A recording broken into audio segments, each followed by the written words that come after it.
Ya, sebagai pendahuluan, saya berikan saja kesimpulan singkat ya dari semua yang kita bahas. Kita tentunya kan ini acaranya acara obrolan ya, jadi bukan acara yang akademik sekali, lalu penelitian-penelitian, bukti-bukti dan sebagainya ya kita nggak sampai ke sana lah. Acara kita ini kan untuk jemaat umum dan bukan untuk mengambil gelar S2 atau S3 ya. Ya, tapi tetap bertanggung jawab ya. Kita bukan ngawur, bukan sembarangan ngomong, dan bukan asal menuduh dan sebagainya. Kita tentunya punya tanggung jawab dalam membahas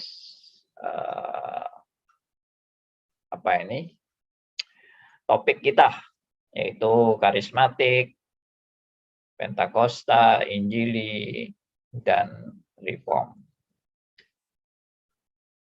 Ya, kesimpulannya adalah begini ya. Jadi saya sudah membahas mengenai sejarah. Nampaknya yang memang menjadi satu kesulitan, tapi ini juga saya percaya sudah di dalam kedaulatan Allah, bahwa perkembangan gereja ini, tanda petik ya, saya kasih tanda petik, perkembangan gereja ini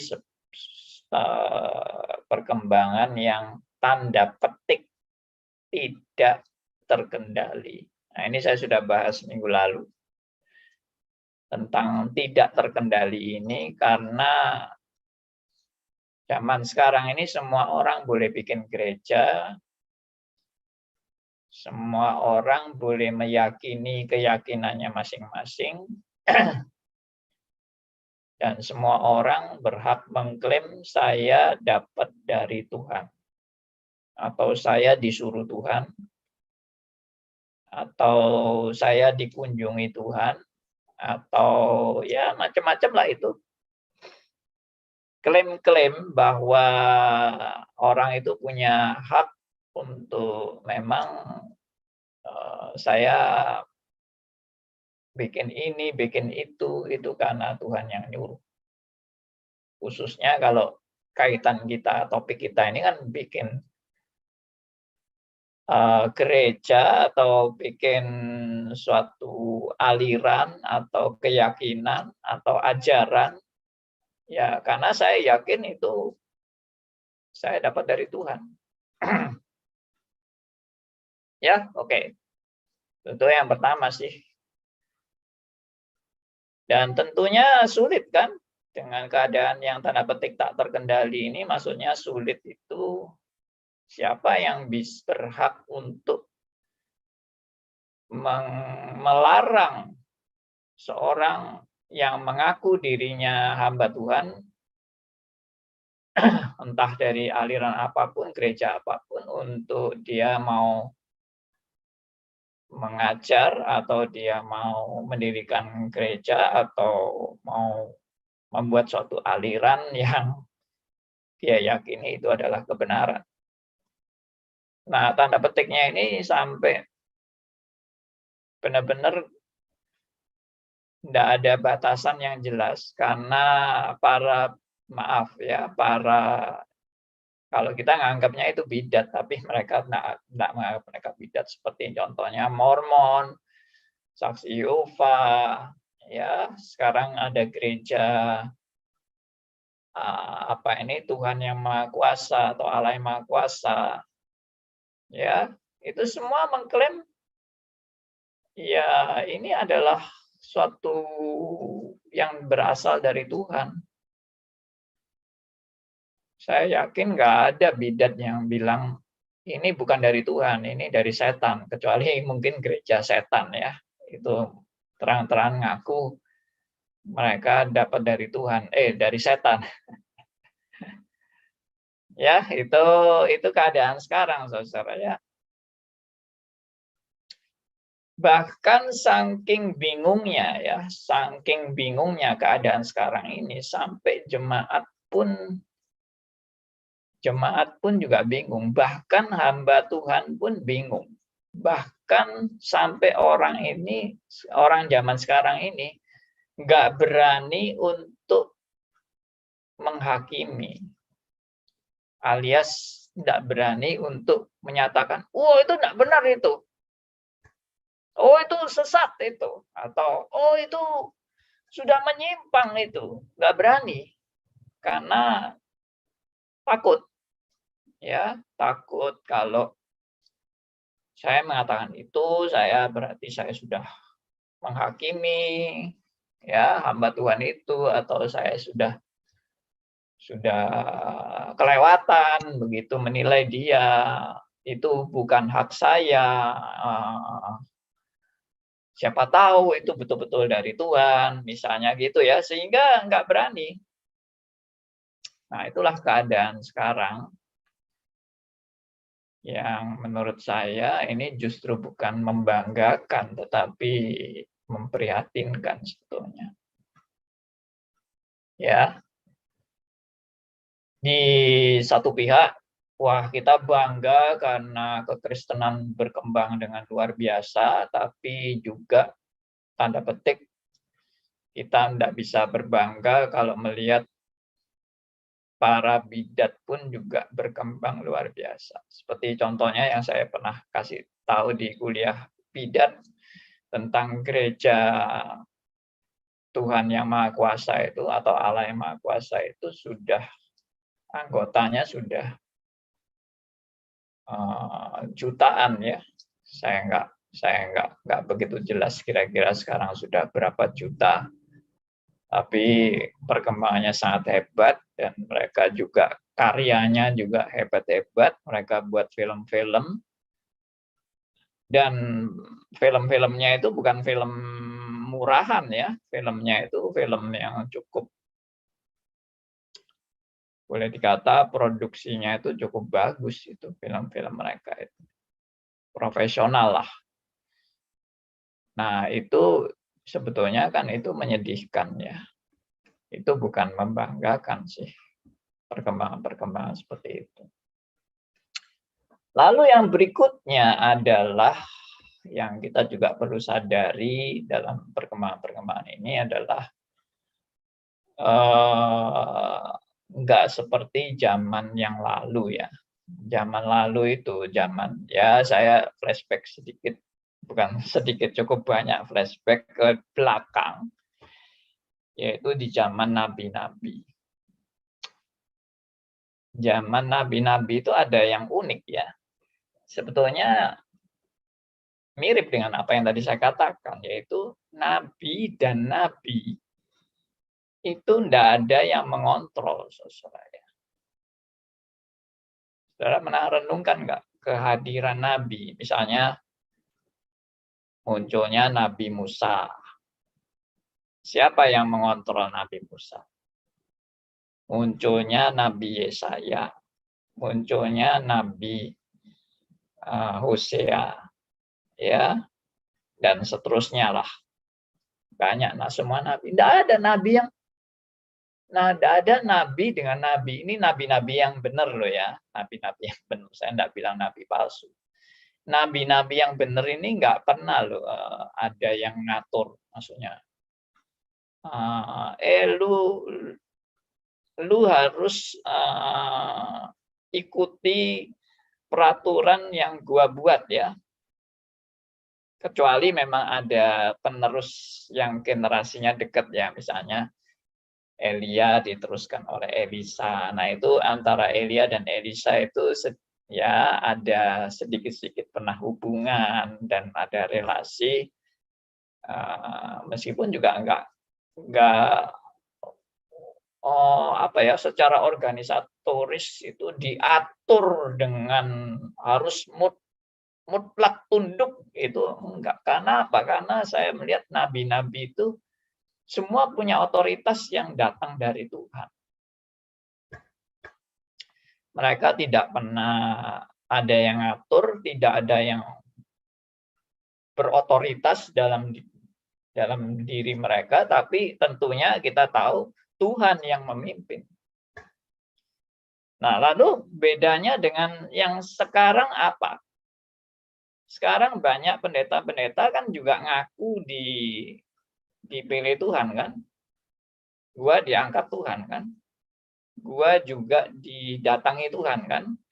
Dan Tuhan juga nyuruh-nyuruh gua kan? Sama dengan nabi yang lalu kan juga gitu kan? Nabi-nabi itu kan juga disuruh Tuhan kan? Mereka juga diperintahkan Tuhan. Nah, sekarang pendeta-pendeta sekarang juga ngakunya dapat dari Tuhan dan disuruh Tuhan dan diperintah Tuhan untuk melakukan apa yang mereka sekarang ini lakukan. Nah, nabi juga gitu, disuruh Tuhan dan melakukan apa yang Tuhan perintahkan kepada nabi-nabi itu. Tapi apa bedanya?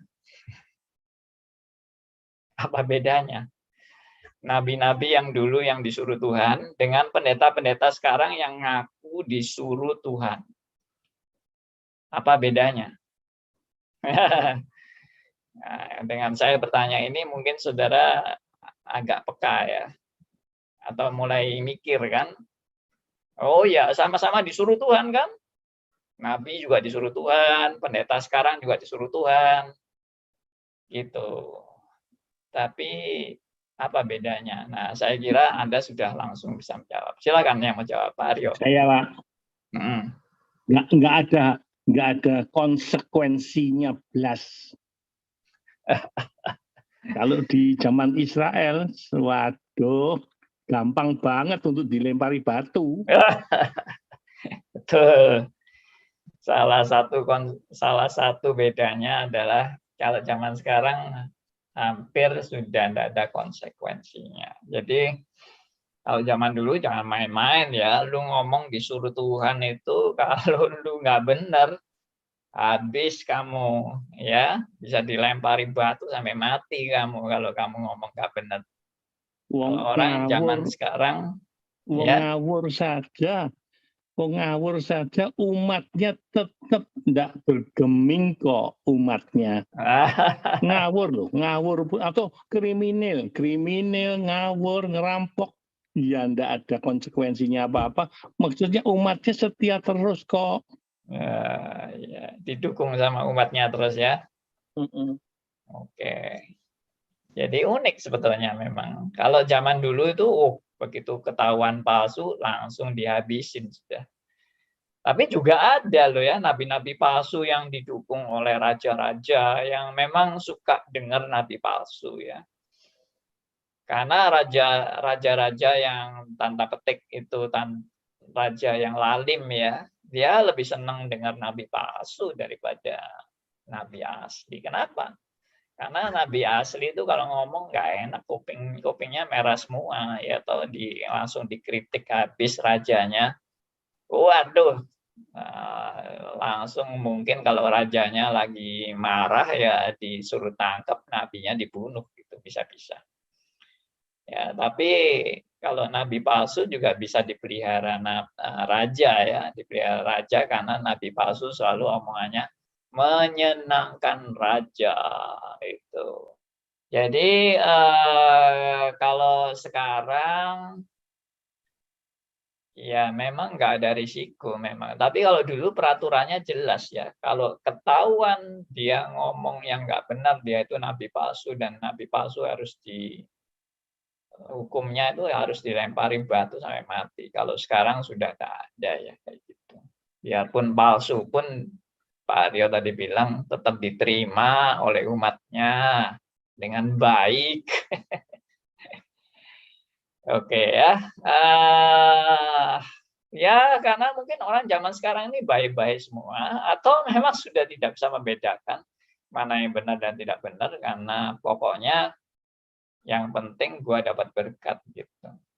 Poin utamanya itu ya mungkin bagi jemaat-jemaat sekarang ini yang penting gua dapat berkat. Gua jangan mencelakakan pendeta. Kalau gua mencelakakan pendeta nanti gua kualat gitu ya. Dan gua bisa terkutuk ini kalau gua mencelakakan pendeta ini. Jadi lebih baik ya sudahlah itu urusan pendeta sama Tuhan aja. Gua nggak ngurus-ngurus. Yang penting gua tetap beribadah dan Tuhan tetap memberkati saya. Itu yang terpenting. Mungkin bagi jemaat Ya enggak semua sih, bagi umumnya jemaat itu lebih suka cari aman daripada berisiko, ya kan? Gue lebih baik cari aman aja deh daripada gue menanggung satu risiko yang yang berat nanti, yaitu istilahnya takut kualat lah. Jemaat sekarang ini takut kualat. Makanya baik-baik aja sama hamba Tuhan, baik-baik aja ya. Jangan kurang ajar sama hamba Tuhan. Oke. Lalu apa lagi ya? Coba dipikirkan apa lagi perbedaan. Pak mau jawab. Silakan Deviana. Nabi yang benar itu berani menyatakan kebenaran. Sedangkan nabi palsu itu menyatakan yang enak-enak, yang menyenangkan telinga. Oh ya. Oke, itu sudah saya ungkapkan tadi ya. Jadi memang nabi palsu selalu menyenangkan orang yang mendengarkan dia. Kalau nabi asli, kuping merah semua ya. Karena ngomongnya nggak enak tuh. Ngomongnya kemarahan, kemurkaan Tuhan. Ya memang ada, kasih Tuhan juga ada. Tapi nabi asli itu selalu harus jujur. Ya, bagaimana Tuhan kalau murka, bagaimana Tuhan memperingatkan bangsa Israel dengan keras. Waduh, itu banyak yang marah itu ya, mendengar nabi yang menyampaikan kemurkaan Tuhan itu. Banyak yang marah. Ya, zaman sekarang ya mungkin juga gitu ya. Kalau dengar pendeta yang suka mengungkapkan kemarahan Tuhan, wah, enak ini pendeta ini. Gua lebih suka pendeta yang kasih hiburan-hiburan yang menyenangkan jemaat. Oke. Nah, cuma saya mau kasih bukan itu. Saya bukan mau membahas asli dan palsu, tapi saya mau membahas ciri-ciri yang dulu yang banyak. Bukan banyak. Ciri-ciri nabi-nabi yang mengatakan mereka semua kan disuruh Tuhan, diperintahkan Tuhan. Dan sekarang pendeta-pendeta juga ngaku mereka diperintahkan Tuhan. Tapi apa bedanya? Coba, ada yang cukup peka nggak melihat perbedaan selain tadi yang sudah disebutkan ya? Masih ada lagi. Saya melihat ada satu yang sangat krusial di dalam perbedaan para nabi dan pendeta-pendeta zaman sekarang ini. Apa tahu nggak? Gaya hidup. Ya, itu hanya hal-hal praktis ya. Saya mau ke prinsipnya aja. Saya mau yang ke prinsip. Ya, Ervi? Mungkin kalau saya perhatiin di Perjanjian Lama, mereka sebagai penasehat atau penasehat raja gitu. Lalu kalau sekarang? Kalau sekarang mereka kan mencari jemaat ya, cari pengikut gitu. Oh, mungkin itu. Ya, oke. Cuma istilahnya mungkin belum ini. Saya tadi sudah kasih pendahuluan sih. Pendahuluan itu jawabannya itu sesuai dengan pendahuluan saya tadi. Otoritas, Pak. Otoritas ilahinya. Otoritas ilahi. Ya, bagus. Sudah nyerempet. Ya. Kalau sekarang kan motivator, Pak. Sekarang motivator. Tapi itu tadi sudah ada sedikit nyerempet tapi belum nyampe ya. Belum nyampe pada poinnya. Kalau dulu Nabi mengatakan demikianlah firman Tuhan. Kalau Nabi sekarang saya saya dikasih tahu Tuhan gitu.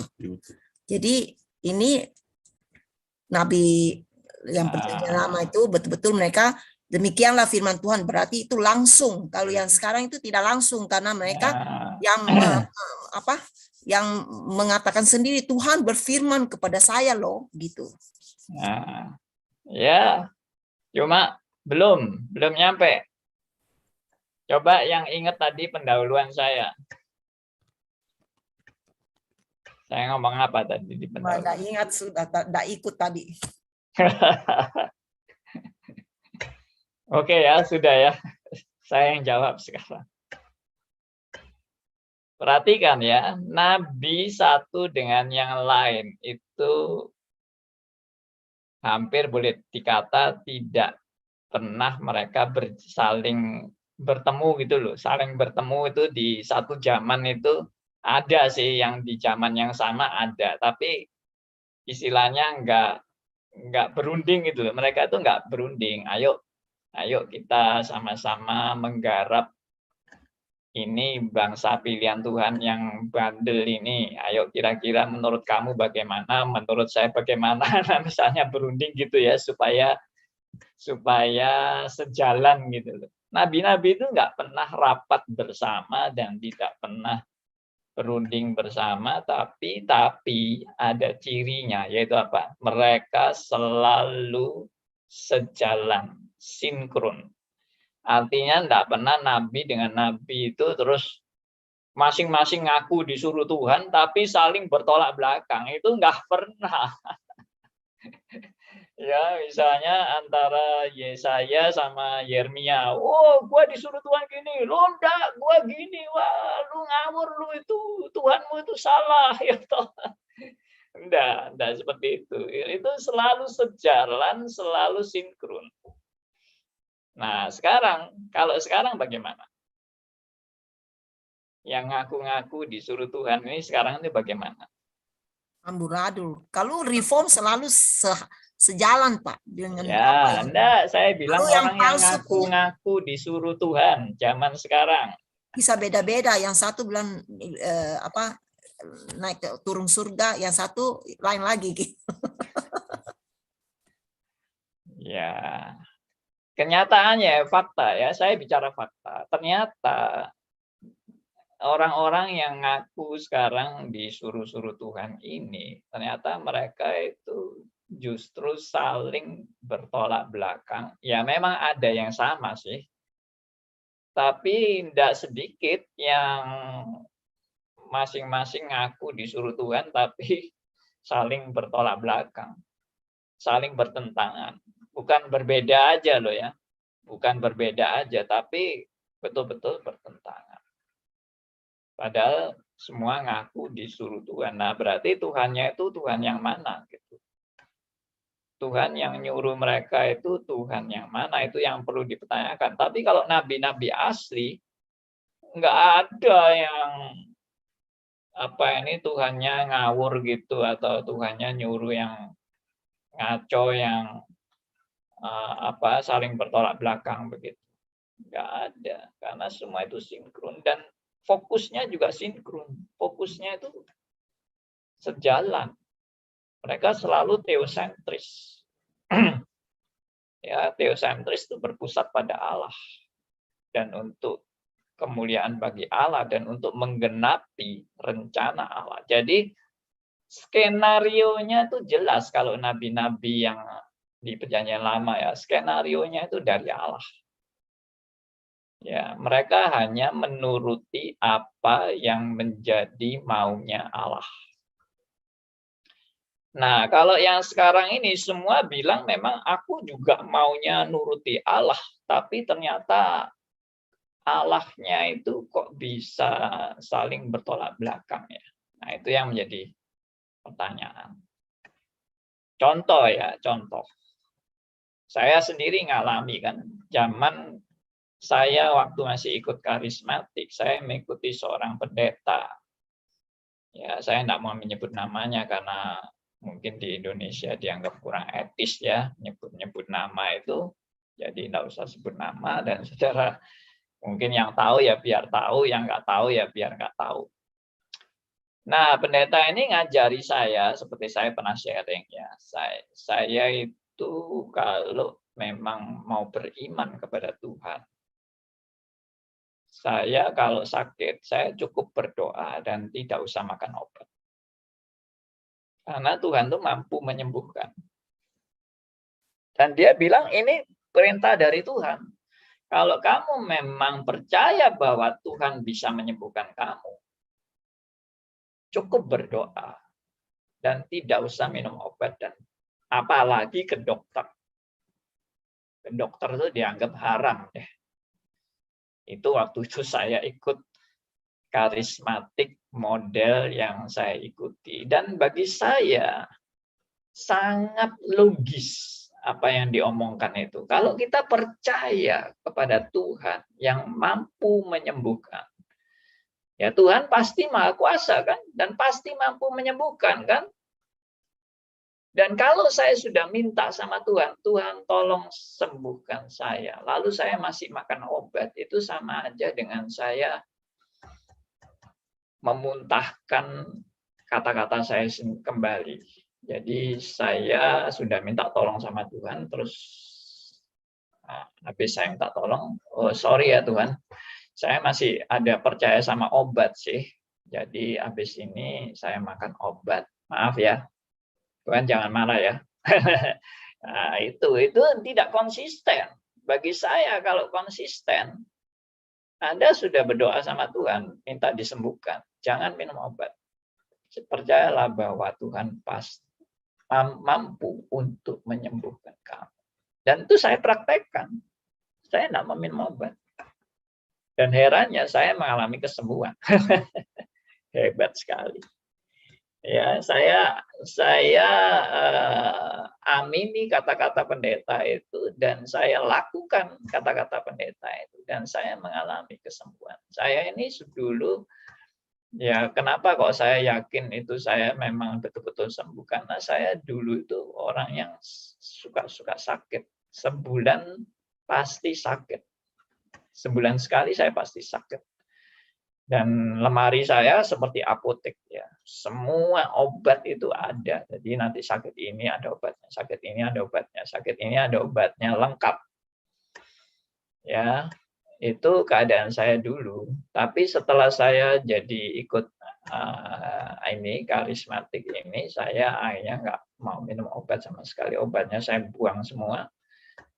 Dan heran sekali, sampai kurang lebih setahun itu saya benar-benar nggak minum obat. Dan sakit apapun saya berdoa, saya sembuh. Tapi nggak tahan lama ya, nggak tahan lama, kira-kira setahun aja. Habis itu saya mulai mendengar berita-berita yang tidak menyenangkan, dan saya juga mengalami sendiri peristiwa-peristiwa yang bertolak belakang, sepertinya kok bertolak belakang dengan keyakinan saya itu gitu. Karena ada peristiwa-peristiwa yang saya sudah doa sungguh-sungguh, sudah mati-matian berdoa sama Tuhan, tapi Tuhan tidak menjawab. Saya bingung waktu itu, karena saya belum belajar teologi ya, saya belum belajar firman Tuhan dengan baik. Saya bingung, kenapa kok Tuhan tidak menjawab? Biasanya memang argumentasinya ya saya mungkin kurang hidup kudus, atau saya kurang taat sama Tuhan. Nah, Tuhan lagi marah dengan saya, Tuhan meninggalkan saya, dan sebagainya dan sebagainya. Nah, itu satu contoh dari seorang hamba Tuhan yang dia bilang dia sangat dekat sama Tuhan. Ya, saking dekatnya sama Tuhan tuh dia cerita sendiri bagaimana dia itu saking dekatnya sama Tuhan, sampai dia itu sama Tuhan tuh bisa ngobrol sama seperti seorang teman. Ngobrol dengan Tuhan. Misalnya ngobrolnya itu dijawab gitu loh, langsung. Jadi komunikasinya dengan Tuhan itu bukan komunikasi satu arah, komunikasi dua arah. Ya, seperti orang ngobrol gitulah. Ya, seperti saya misalnya ngobrol sama Pak Aryo, halo Pak Aryo, apa kabar? Lalu Pak Aryo jawab, baik. Ya, Pak Andi bagaimana? Baik juga. Ya, Pak Aryo sudah olahraga Pak? Sudah ya. Tadi pagi saya sudah olahraga. Lah, kayak gitu ngomongnya, ngobrol sama Tuhan itu kayak gitu. Begitu akrabnya dia bilang. Setiap hari dia ngobrol sama Tuhan.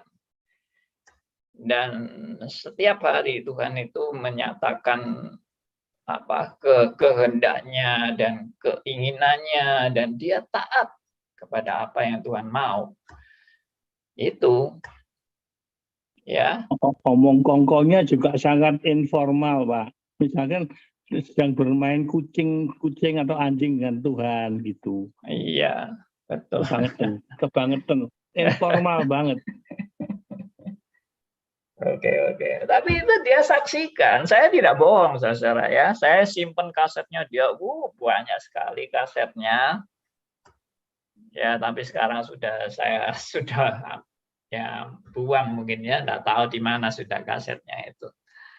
Ya, sampai suatu saat dia bilang, saya itu disuruh Tuhan suatu hal yang sangat-sangat peka.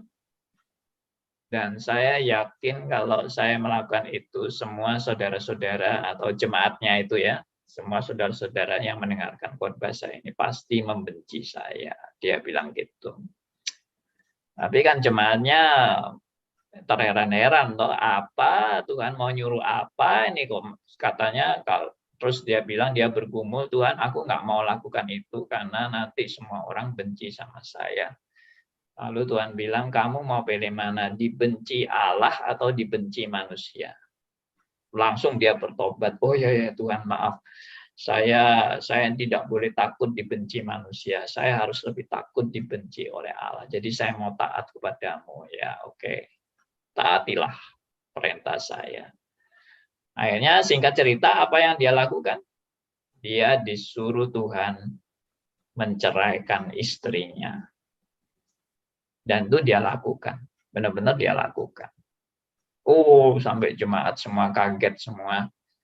Karena pendeta hebat ini menceraikan istrinya dengan perintah dari Tuhan.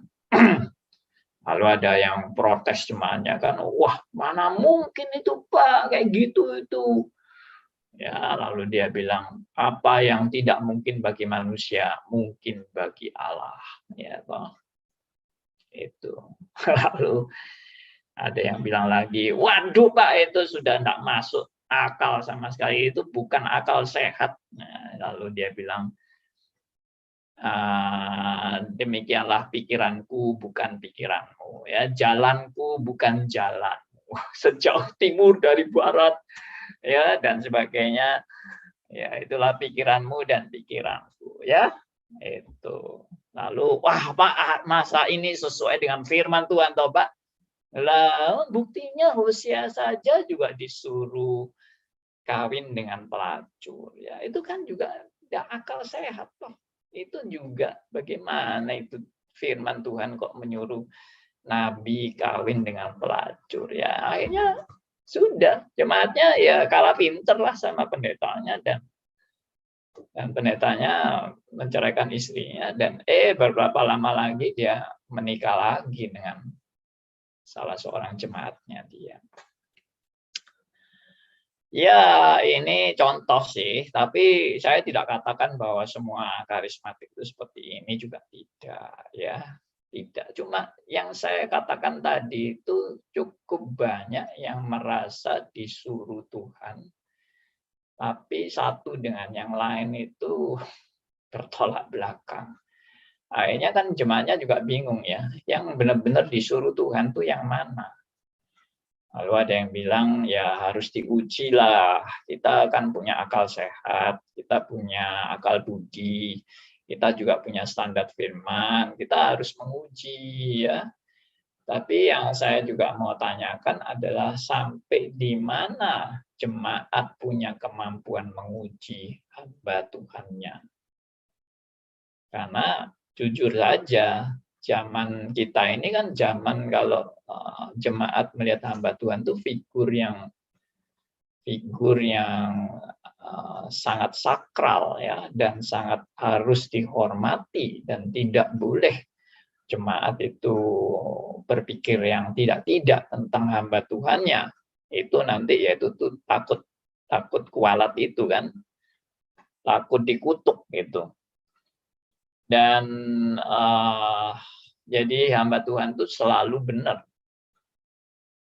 Kebanyakan.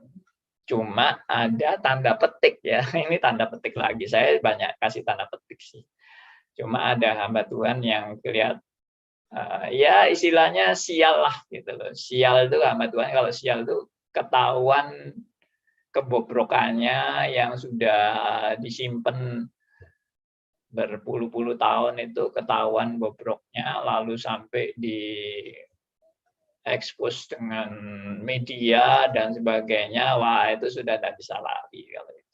Sulit lari. Tapi ada juga yang ketahuan terus sampai di penjara juga ada, lalu keluar dari penjara, it's okay, tidak ada masalah apa-apa. Jemaatnya tetap mau terima dia lagi dan dia jadi pendeta. Ya tidak apa-apa lah kalau betul-betul bertobat.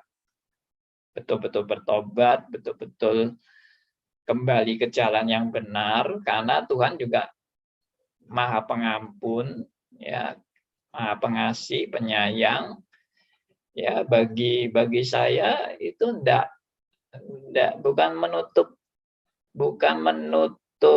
jalan, karena Tuhan pun sebetulnya sangat menerima semua anak-anaknya yang sudah jatuh dalam dosa untuk bertobat dan kembali ke jalan yang benar, asal benar-benar ke jalan yang benar. Itu poinnya. Poinnya kan di situ. Sekarang jalan yang benar itu tanda petik juga. Jalan yang benar itu jalan menurut siapa? Di zaman yang sekarang lagi semua ngaku-ngaku dapat dari Tuhan, itu siapa yang paling punya otoritas? Ya, kalau tadi Pak Endato sudah ngomong tentang otoritas. Jadi siapa yang paling punya otoritas terhadap ajaran-ajaran gereja yang sekarang lagi berkembang dengan tanpa kontrol ini? Siapa yang punya otoritas? Ya, siapa yang berhak menentukan ini yang benar, ini yang salah? Nah, dalam hal ini sebetulnya yang paling berani ngomong benar dan salah itu ya jujur aja deh, yang paling berani dan paling dianggap apa ini gayanya seperti FPI mungkin, yaitu reform. Ya, pendeta-pendeta reform ini buayanya sombong-sombong, merasa diri paling benar, menghakimi sana, menghakimi sini sana salah, sini salah. Ya, wah, reform ini tukang menghakimi, reform ini sombong pendetanya dan sebagainya. Nah, itu yang memang terjadi memang. Cuma ya itu nanti kita bisa bicarakan lah, kalau kita dinilai sombong, dinilai menghakimi, ya Rasul Paulus kan pernah bilang, itu ayat yang pernah saya ungkapkan, apakah dengan menyatakan kebenaran aku menjadi musuhmu? Ya, saya ulangi ya, apakah dengan menyatakan kebenaran aku menjadi musuhmu? Ya, memang itu berat itu. Ya, orang kalau menyatakan kebenaran kepada, ya ini hanya perumpamaan tuh ya. Orang kalau misalnya ya kepada orang koruptor, saya menyatakan kebenaran. Koruptor harus dihukum. Oh, bagi koruptor langsung pernyataan itu adalah pernyataan dari seorang musuhnya dia. Karena apa? Karena dia menikmati hasil korupsinya. Lalu kalau ada orang teriak-teriak, koruptor harus dihukum mati. Waduh, ya pasti marah besar. Ya, itu padahal kan kebenaran. Koruptor harus dihukum itu kebenaran. Tapi kebenaran kalau diungkapkan kepada orang yang salah, maka orang yang menikmati hal yang salah itu, di dalam dia menerima kebenaran, yang menyampaikan kebenaran itu dianggap musuh. Dan itu sudah terjadi pada zaman-zaman yang lalu. Sama lah seperti Tuhan Yesus mengungkapkan kebenaran kepada ahli Taurat dan orang Farisi, langsung dianggap musuh Tuhan Yesus ini. Padahal Tuhan Yesus menyatakan kebenaran. Nah, saya tidak katakan bahwa reform itu sama dengan Tuhan Yesus. Tidak, kita juga manusia berdosa. Tapi menurut saya, ya tetap harus ada ya. Pernyataan kebenaran itu harus ada. Kita tidak bisa lalu pakai jalan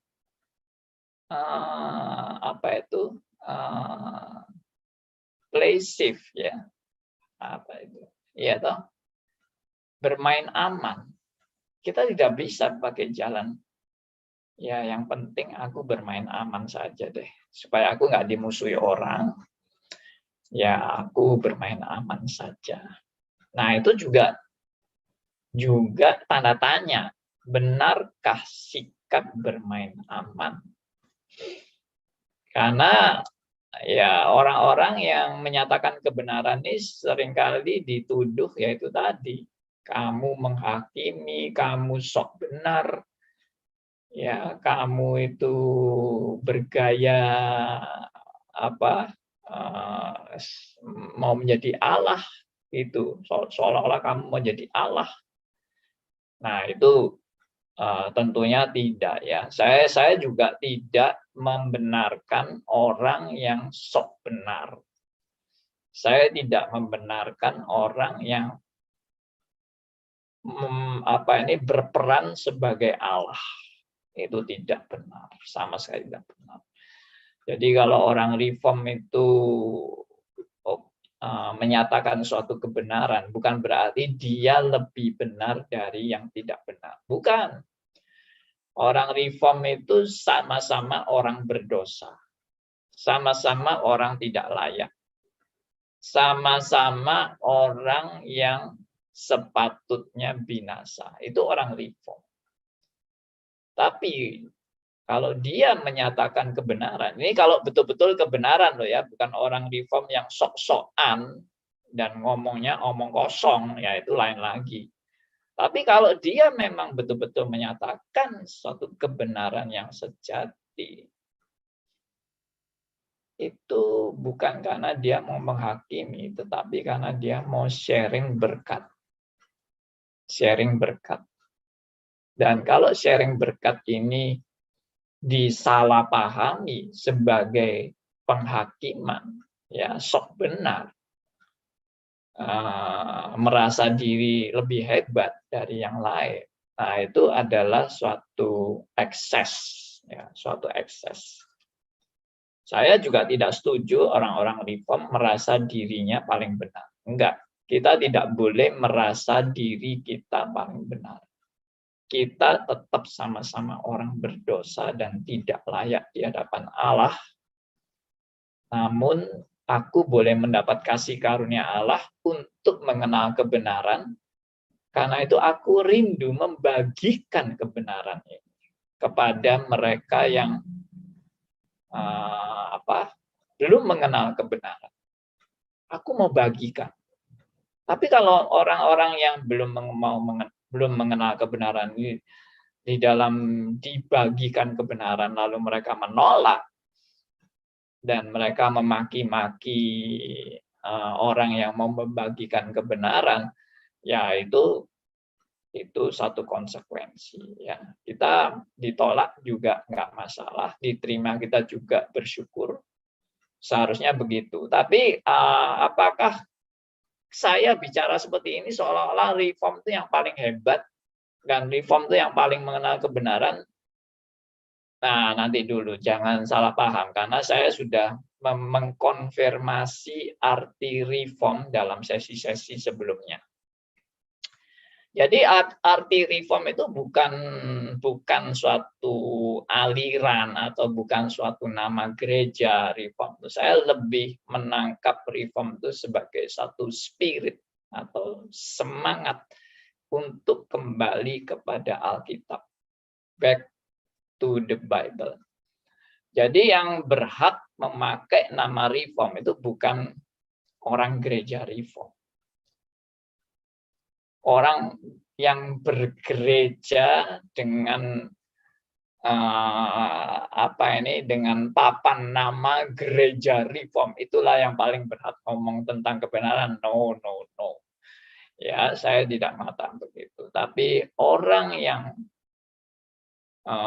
boleh share kebenaran adalah orang yang punya spirit kembali kepada Alkitab. Benar-benar back to the Bible. Dan itu masalah kompleks ya, kembali kepada Alkitab itu masalah penafsiran, masalah apologetika, masalah mengerti latar belakang Alkitab dan kontekstual dan hermeneutik dan holistik, komprehensif, integrated, ya, banyak macam epistemologi, ya, presupposisi, ya, dan biblical logic dan sebagainya. Itu menyangkut banyak faktor sekali di dalam mau menyatakan kebenaran Alkitab. Jadi kita juga bukan asal ngomong dan asal, ya kalau bahasa Jawanya itu jeplak, mulutin jeplak ngomong sembarangan tanpa dipikir, tanpa dipelajari baik-baik, dan juga asal menuduh. Nggak boleh asal menuduhnya.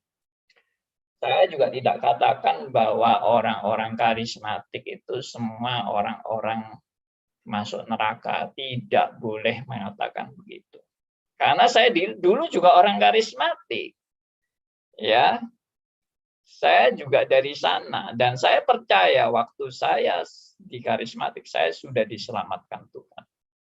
Dan Tuhan sudah memberi saya anugerah keselamatan waktu itu. Cuma saya lagi tidak ngerti mana yang benar, mana yang nggak benar. Tapi saya percaya orang yang sungguh-sungguh anak Tuhan sejati akan dituntun Tuhan dalam kebenaran demi kebenaran. Jadi marilah, ya, kalau saya himbau sih, saya sangat rindu banyak orang-orang karismatik mau kembali kepada kebenaran. Dan saya sudah mulai melihat itu dengan mata kepala saya sendiri secara nyata dan real. Pendeta-pendeta karismatik sudah beberapa menunjukkan suatu pembaharuan gerejanya yang luar biasa. Bagi saya luar biasa. Mereka betul-betul mau kembali kepada kebenaran.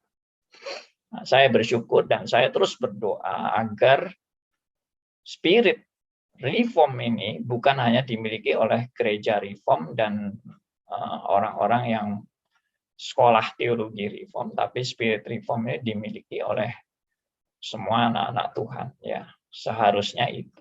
Semua anak-anak Tuhan mau kembali kepada Alkitab. Yang tidak mau kembali kepada Alkitab, ya itu bukan anak Tuhan. Saya kasih contoh ya. Orang yang masuk gereja tapi tujuannya cuma ingin kaya raya. Menurut saya ini saya terus terang kasih tanda tanya ya. Kamu itu apa ya? Tujuan hidupmu ke gereja itu hanya untuk antroposentris atau egosentris, memenuhi selera kedaginganmu untuk kamu bisa kaya raya. Dan kamu memperalat Tuhan untuk kamu bisa kaya raya. Jadi Tuhan hanya dijadikan alat. Nah, bagi saya itu bukan kekristenan, itu penyesatan. Dan itu benar-benar terbalik dengan teosentris. Ya, itu bayangkan Tuhan dipakai sebagai alat untuk memenuhi hawa nafsu kedaginganku. Berarti Tuhan itu bukan Tuhan, tapi jongos atau kacung atau office boy saya. Tuhan itu.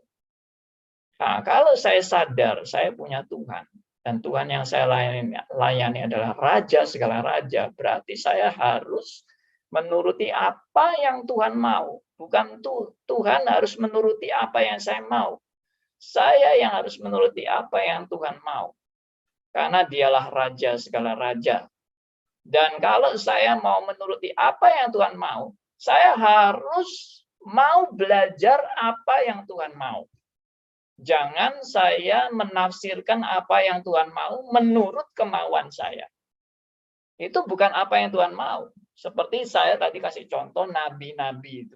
Nabi-nabi itu menuruti apa yang Tuhan mau. Berarti cirinya kalau memang betul-betul itu apa yang Tuhan mau. Nabi dengan nabi pasti sinkron. Karena mereka punya Tuhan yang sama. Tapi kalau sekarang banyak orang ngaku Aku mau mengikuti apa yang Tuhan mau. Tapi yang Tuhan mau itu ternyata saling bertolak belakang dan saling bertentangan. Saya kasih tanda tanya. Tuhan yang mana yang kamu mengerti dengan yang kamu bilang tadi, aku mau nuruti yang Tuhan mau. Mana yang Tuhan mau? Ya, karena itu saling bertolak belakang. Ya, kalau tadi saya kan ungkapkan ada pendeta yang disuruh Tuhan menceraikan istrinya. Langsung ada pendeta karismatik lain juga yang mengatakan, oh itu pendeta sesat itu. Padahal sama-sama bilang mereka adalah orang-orang yang disuruh Tuhan. Ya, saling sesat menyesatkan. Ya, ada pendeta yang diangkat Tuhan ke surga. Ada pendeta yang diangkat di dalam neraka. Ya. Ada pendeta yang dikasih tahu istrinya akan mati pada tanggal sekian, bulan sekian, jam sekian, tapi enggak terjadi semua. Ada pendeta yang dikasih tahu Tuhan tentang hari kiamat, ternyata salah juga. Ya, jadi semua ngaku-ngaku semaunya sendiri, dan itu yang tadi saya bilang, nggak ada kontrol yang jelas. Nah, berarti harus apa sekarang? Ya, menurut saya sih, ayo kita back to the Bible. Ayo kita sama-sama belajar firman. Ayo kita duduk bersama, belajar bersama dengan rendah hati, ya, saling mau belajar, saling mau meneliti firman, dan saya yakin kalau kita betul-betul belajar dengan biblical logic, ya, alias akal sehat yang menurut Alkitab, saya yakin kita akan dituntun pada kebenaran demi kebenaran. Kecuali yang tidak mau pakai akal sehat, ya. Kecuali yang mau pakai mimpi-mimpi. Gak bisa, gue nggak mau pakai Alkitab lagi. Gue lebih suka pakai mimpi gue. Ya sudah, kalau seperti itu memang sudah tidak ada standarnya. Kalau pakai mimpi. Ya, lalu ada yang bilang, enggak, gue nggak pakai mimpi. Ya, gue pakai perasaan aja. Gue punya insting yang kuat tentang Tuhan. Wah, ya. Satunya mengandalkan insting, satunya mengandalkan mimpi, satunya mengandalkan pengalaman, ya, satunya mengandalkan otaknya mungkin, ya. Ya, itu semua enggak ada standar untuk betul-betul kita belajar kepada kebenaran. Kebenaran itu standarnya cuma satu, Alkitab. Sudah. Kalau kita enggak mau mengakui ini, ya, dan kita anggap Alkitab itu barang sepele, ya finish memang, selesai. Kita sudah enggak punya standar apa-apa lagi untuk mau mengenal kebenaran yang sejati. Ya, oke, itu dari saya. Silakan teman-teman mau sharing, mau bersaksi dan sebagainya. Di sini saya lihat ada tamu terhormat, yaitu Pak Yakub Santoja, PhD, ya, yang ikut bersama-sama dengan kita. Juga ada pendeta Yanuar, ya, juga ikut bersama-sama dengan kita. Ada juga biasanya pendeta Hendrik, ya, nggak tahu ini lagi ada apa enggak ini. Pendeta Hendrik, ada beberapa pendeta yang bergabung bersama dengan kita. Oke. Malam Pak Andi. Ya, silakan Pak Sony, silakan. Saya mau tanya, di dalam ajaran reform, apakah ada namanya pengudusan, sanctuation itu Pak ya? Atau gimana ya Pak? Oh, ada Pak. Ya, Nah, itu kan namanya gimana Pak ya? progressive sanctification. Sanctification, correct. Nah, ada ya? Pak. Ada, nah, ada. Itu apa bedanya dengan holiness yang dari kemarin Pak Andi pernah jelasan dari Oh ya, berbeda sekali. Itunya, Pak. Berbeda sekali. Pak. Jadi holiness yang diajarkan oleh ini ya kaum Metodis itu beda dengan progressive sanctification. Bedanya di mana? Nah, ini mungkin juga saya sudah nggak tahu metodis yang sekarang ya, tapi yang saya pernah baca dalam sejarahnya awal dari gerakan dari John Wesley itu, pengudusan itu sebagai satu faktor yang perlu ditambahkan dalam kehidupan Kristen yang tidak boleh merasa cukup hanya dengan dibenarkan melalui iman. Kita tidak boleh merasa cukup dengan hanya dibenarkan melalui iman. Karena dulu kan reform ya, sebelum munculnya Pantekosta dan gerakannya John Wesley itu kan semua reform. Dan reform itu penekanannya selalu only by grace ya, dan justification by faith ya, dibenarkan hanya melalui iman, dan perbuatan tidak menyelamatkan. Nah, itu yang seringkali ditemukan oleh kelompok holiness dari yang diawali dengan KKR-nya John Wesley, dan kemudian terbentuklah kelompok holiness ini. Itu mereka mengatakan yaitu tadi nggak cukup, kita tidak cukup hanya hidup dibenarkan melalui iman, kita juga harus masuk dalam yang namanya second blessing, dan second blessing itu disebut dengan gerakan hidup kudus ini ya, itu second blessing. Jadi kalau Anda tidak melalui second blessing, Anda akan kehilangan berkat yang berkelimpahan dari surga. Dan bahkan ada kecondongan dari kelompok holiness, kalau kamu tidak hidup kudus, kamu juga tidak akan diperkenan, dan kamu juga bahkan bisa sampai kehilangan keselamatan kalau tidak hidup kudus. Nah, akhirnya itu menjadi syarat keselamatan. Dan itu yang justru sangat berbeda dengan ajaran progressive sanctification yang itu tidak dipisah-pisah ya, antara justification by faith dan progressive sanctification. Itu adalah satu paket yang tidak mungkin dipisah. Orang yang sudah dibenarkan karena iman tidak mungkin tidak masuk dalam progressive sanctification. Itu tidak mungkin. Karena itu sudah dalam bagian tulip itu sudah sangat jelas sekali ya, dan bagian tulip itu yang paling bawah itu kan perseverance ya, perseverance of the saint, itu ketekunan orang-orang kudus oleh anugerah Allah ya. Jadi itu juga sudah satu kesatuan ya. Tulip itu tidak boleh dipisah-pisah, TULIP. Oh, aku hanya mau U-nya saja, atau aku mau L-nya saja, aku hanya mau T-nya saja, nggak bisa itu. Tulip itu satu kesatuan yang nggak pernah bisa dipisahkan. Demikian Pak Sony. Baik Pak, terima kasih Pak Andi. Terima kasih. Ya, Pak Andi. Stefan, silakan Pak Stefan. Ya, memang Pak Andi pada akhir-akhir zaman ini sungguh banyak sekali. Ya, menurut saya itu ajaran sesat ya. Karena kebetulan juga waktu itu saya udah 2 kali kebetulan keluarga saya yang meninggal. Lantas si pendeta habis khotbah, dia mau urapi ini jenazah dengan minyak urapan.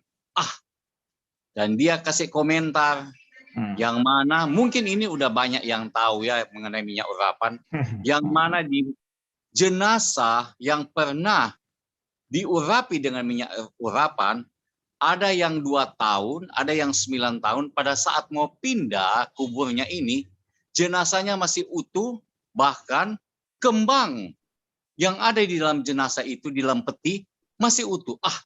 Saya langsung sudah buyar saya punya pikiran. Nggak mau dengar lagi ini. Karena ini satu ajaran yang nggak masuk di akal ya. Tetapi saya heran ya, begitu banyak orang-orang pintar yang masih mengikuti mereka.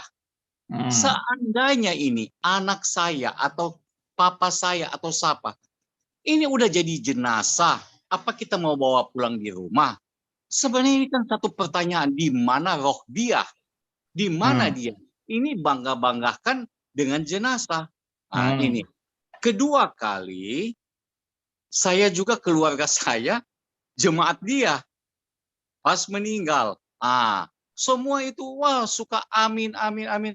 Tapi saya itu kebetulan saya duduk di depan, dia sampai datang di muka saya. Tapi saya nggak mau komentar, karena dia lihat, saya ini nggak ada reaksi sama dia. Ini saya sebenarnya saya ingin ketemu sama pendeta ini, bukan apa seperti tadi kan pendeta Pak Andi bilang jangan menghakimi ya. Saya ingin share dengan dia, duduk empat mata, kita diskusi. Di mana ini? Kita tanya, dipertanyakan, mau tanya jenazah ini apa atau mau tanya roh dia ini ada di mana? Ini kira-kira yang nggak masuk di akal, tapi saya heran. Banyak orang-orang pintar jadi pengikut-pengikut mereka. Dan ya inilah kenyataan hidup. Manusia itu seakan-akan dihipnotis. Makanya itu Pak Andi bagus sekali itu. Ulang-ulang ajar. Bagaimana kita mempunyai fondasi, doktrin yang jelas. Ini menjadi satu kekuatan untuk kita bertahan di dalam Tuhan. Untuk kita di dalam hidup dalam kebenaran dan ketaatan. Terima kasih Pak Andi. Terima kasih kesaksiannya Pak Stefan. Ada pendeta yang katanya disuruh Tuhan waktu ada jemaatnya yang mati. Itu sudah ditutup peti mati, lalu pendetanya datang. Pendetanya bilang, buka peti matinya. Jenazah ini akan saya bangkitkan. Waduh, semua orang bingung ya. Lalu karena pendetanya memaksa ya, karena ini kan pendeta yang harus dihormati, perintahnya juga harus diturutin. Akhirnya petinya dibuka lagi. Dan itu ada videonya kan, masuk di YouTube itu. Pendeta yang sampai buka peti mati, lalu akhirnya didoakan. Doa, semua doa dengan bahasa roh, supaya bangkit mayatnya. Tapi akhirnya mayatnya tidak bangkit. Tetap mati. Akhirnya ditutup lagi peti matinya. Aduh, itu sudah gimana? Itu juga satu contoh ya. Orang-orang yang ngaku diperintahkan Tuhan. Saya dapat suara Tuhan. Langsung berkata pada saya. Buka peti matinya. Saya akan bangkitkan orang mati ini. Akhirnya nggak bangkit. Ya, itulah. Saya sendiri hampir condong kayak gitu dulu. Ya, merasa dapat suara Tuhan, ya. Tuhan perintah saya, lalu saya punya keyakinan-keyakinan yang pasti, ya. Tapi dari 100 keyakinan kira-kira yang terjadi ya 20 keyakinan, yang 80 banyak salahnya, tapi saya nggak pernah nge-share tuh kalau salah. Kalau benar baru di-share. Saya punya keyakinan ini dan terjadi, saudara-saudara. Yang di-share yang mana? Yang terjadi. Yang nggak terjadi nggak pernah mau di-share. Ya tentunya bodoh kan pendeta kalau mau share yang nggak terjadi. Ya, saudara-saudara, saya punya keyakinan ini dari Tuhan. Lalu saya mau jalankan, ternyata tidak terjadi, saudara-saudara. Ya, itu pendeta goblok. Tapi jujur ya kan. Tapi kalau pendetanya pinter ya dia pasti tidak mau share yang gagal-gagal. Dia pasti share yang berhasil-berhasil.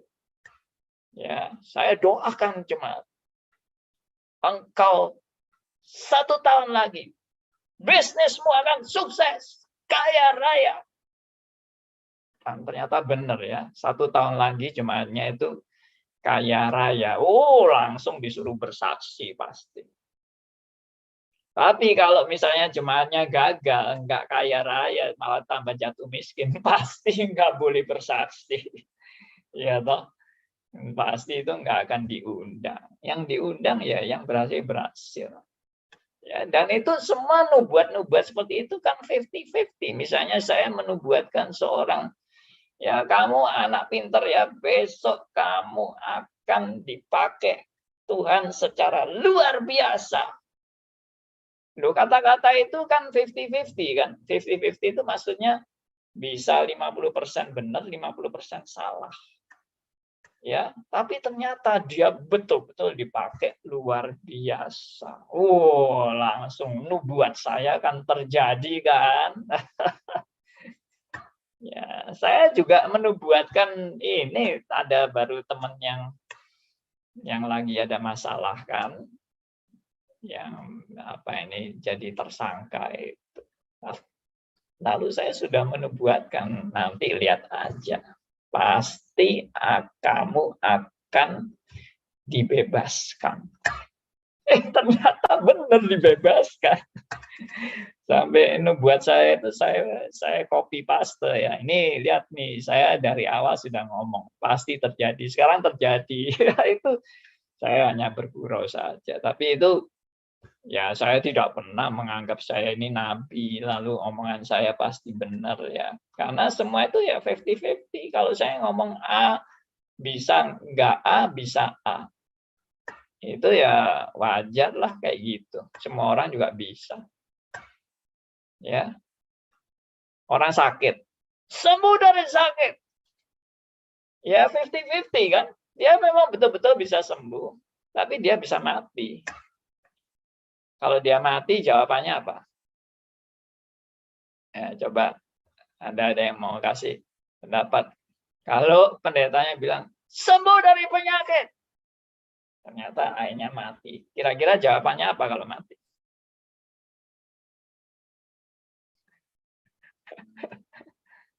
Ada yang mau jawab? Tidak beriman atau banyak dosanya. Tidak beriman, banyak dosanya, atau yang lebih rohani adalah Tuhan berkehendak lain. Itu sudah, itu jawaban paling jitu itu. Tuhan berkehendak lain. Sudah beres. Semua yang dia omongkan yang salah itu tidak terjadi, ya nggak apa-apa, karena Tuhan berkehendak lain. Tapi kalau terjadi, nah ini bukti bahwa omongan saya benar-benar sakti. Nah, ini ada yang angkat tangan, Pak Halim. Silakan bicara, Pak Halim. Selamat malam, Pak Andi dan Bapak Selamat Ibu malam. yang lain. Saya mau sharing kejadian tragis keponakan saya. Kira-kira 10 tahun lalu, dia ikuti berias. Jadi keponakan, ini anak dari koko sepupu saya. Jadi dia aktivis, dia anak tunggal.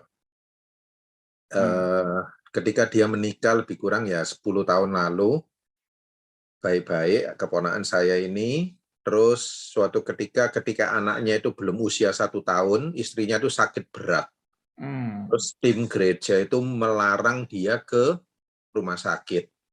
Kasih minyak urapan dan lain-lain, doa, pokoknya tidak boleh ke rumah sakit, tidak perlu ke rumah sakit.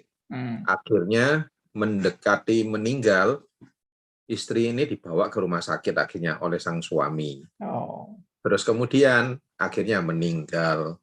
Dan hebatnya keponakan saya kira-kira ya setahunan lalu baru menikah lagi. Jadi anaknya putri kan baru umur 8 atau 9.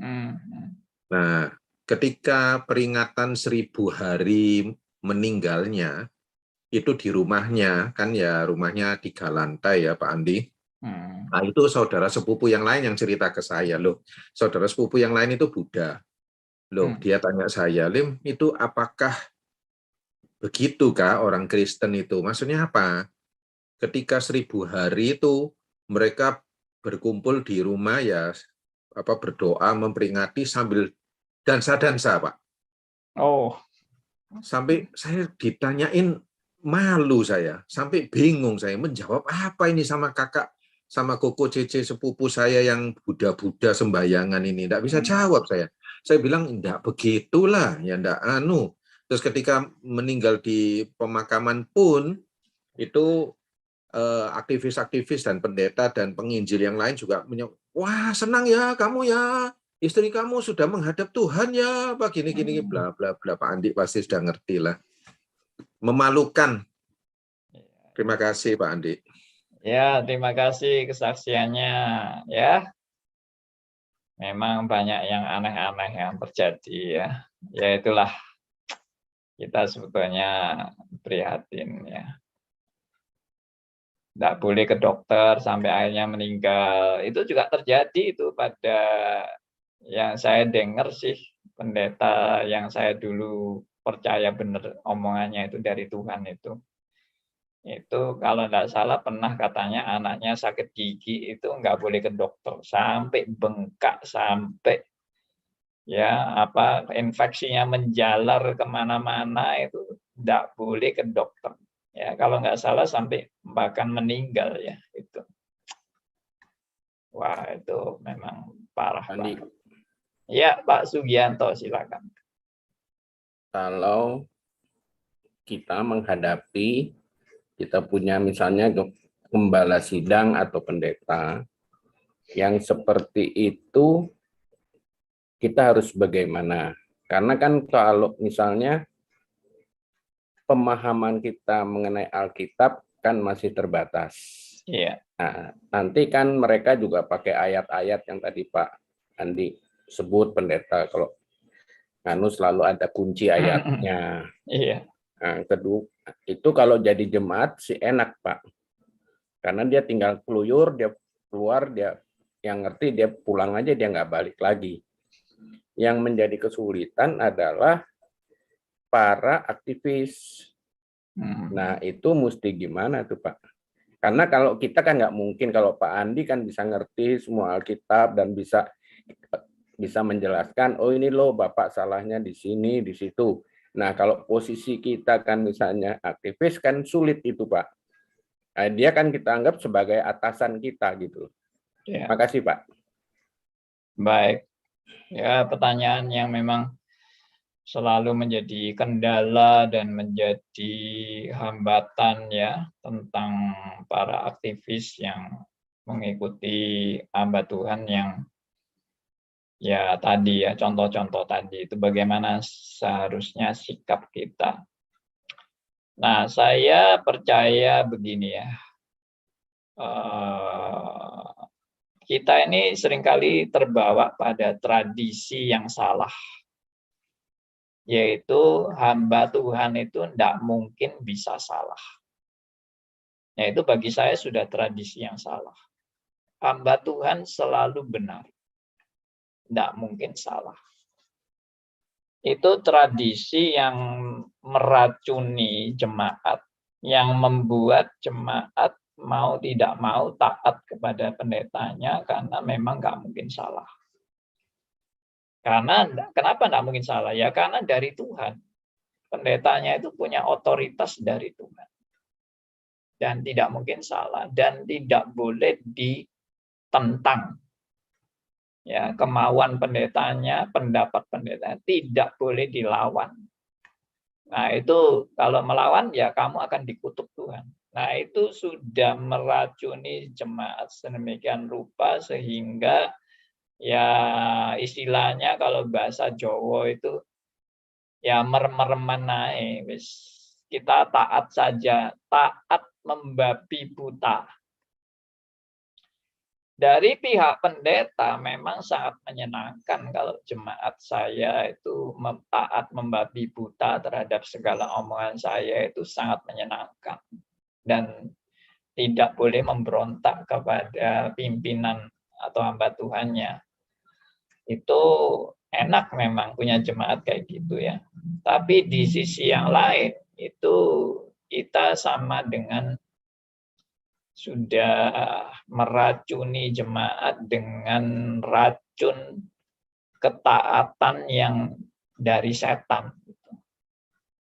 Akibatnya kalau saya salah pun dibenarkan.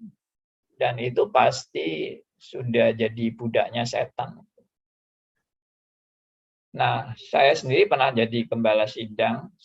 Sekarang saya sih sudah pensiunnya. Sekarang dulu saya waktu jadi gembala sidang, saya juga jengkel kalau ketemu jemaat-jemaat yang suka menentang saya, suka melawan saya. Saya jengkel sebetulnya. Secara kedagingan tuh saya jengkel. Tapi saya diajar Tuhan untuk belajar nggak boleh. Saya nggak boleh marah kalau ada jemaat yang protes ini atau protes itu. Saya harus tetap melihat dari perspektif Tuhan. Mungkin Tuhan mau pakai jemaat ini untuk mengingatkan saya, dan mungkin juga jalan saya belum tentu benar. Sehingga saya juga harus mengoreksi diri dan mawas diri dalam hal itu. Nah, itu yang saya pelajari sih. Nah, jadi kalau tadi bagaimana sebagai aktivis, saya sih kalau ditanya, ya kalau pendeta Anda benar-benar salah ya harus ditentang, harus dilawan, jangan ditaati terus. Kalau itu risikonya adalah Anda dikeluarkan sebagai aktivis, ya harus diterima risiko itu. Kalau benar-benar salah loh ya. Saya nggak tahu itu salahnya bagaimana, karena akan ada 1001 kasus yang bisa juga aktivisnya yang menilai salah itu juga bisa, atau salah ngerti juga bisa, atau salah dalam periksa posisinya juga bisa. Bisa juga pendetanya betul-betul salah.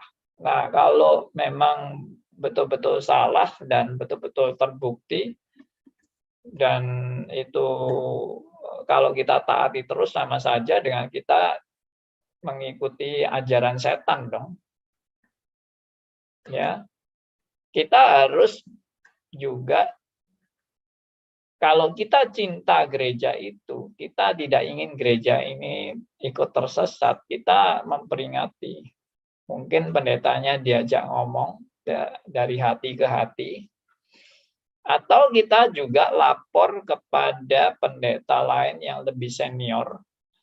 Kita kasih tahu untuk mengingatkan pendeta ini, karena kalau Anda yang mengingatkan pendeta kan siapa Anda gitu loh. Anda akan dilihat dengan mata sebelah. Tapi kalau Anda share kepada pendeta yang lebih senior, yang dia segani, mungkin pendeta senior ini kalau memperingatkan dia, baru dia mau dengar.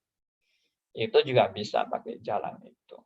Ya, jadi tapi kecuali kalau Anda sudah diusir dari gereja itu karena Anda berani untuk tidak mentaati apa maunya pendeta yang tidak benar itu, Anda diusir, ya sudah, tidak usah takut. Ya, bahwa Tuhan yang benar justru akan berpihak pada kita. Oke, menurut saya itu sih. Shalom, Pak. Terima kasih, Pak. Ya, terima kasih. Halo Pak Yanuar. Shalom. Ya, selamat malam Pak Andi. Selamat malam Bapak Pendeta. Ya, saya cuma mau nambahi sharing aja yang tentang apa yang dibagikan oleh Pak Andi hari ini. Iya. Yang perlu dicatat yaitu ujian terutama gereja-gereja memang adalah di dalam pengajaran. Apakah mimbar yang kudus itu digunakan sebagaimana mestinya, seperti yang dikehendaki oleh Tuhan kita Yesus Kristus, yaitu mengabarkan Injil. Nah, kalau kita lihat hari-hari ini, kita nggak akan heran seperti tadi kesaksian-kesaksian teman-teman semuanya tadi, ya, ada pendeta yang aneh-aneh itu, ada hamba Tuhan yang aneh-aneh, itu nggak heran, karena ketika di Kisah Para Rasul, di jemaat mula-mula, Rasul Paulus sudah mengingatkan juga di Kisah Para Rasul pasal 20 ayat 29, saya boleh bacakan Pak Andi? Ya, silakan. Aku tahu bahwa sesudah aku pergi, serigala-serigala yang ganas akan masuk ke tengah-tengah kamu dan tidak akan menyayangkan kawanan itu. Kemudian ayat 30-nya, bahkan dari antara kamu sendiri. Nah, ini yang menarik. Bahkan dari antara kamu sendiri, bukan dari luar loh ya. Dari dalam. Yes. Dari antara kamu sendiri akan muncul beberapa orang yang dengan ajaran palsu mereka berusaha menarik murid-murid dari jalan yang benar dan supaya mengikut mereka.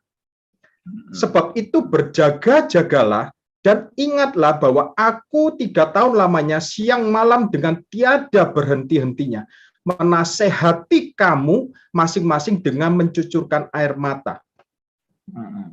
Nah, dari sini kita bisa tahu sejak jemaat mula-mula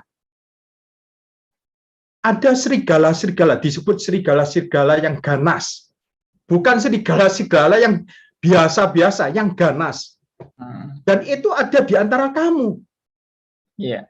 Jadi ajaran sesat itu memang berasal dari dalam.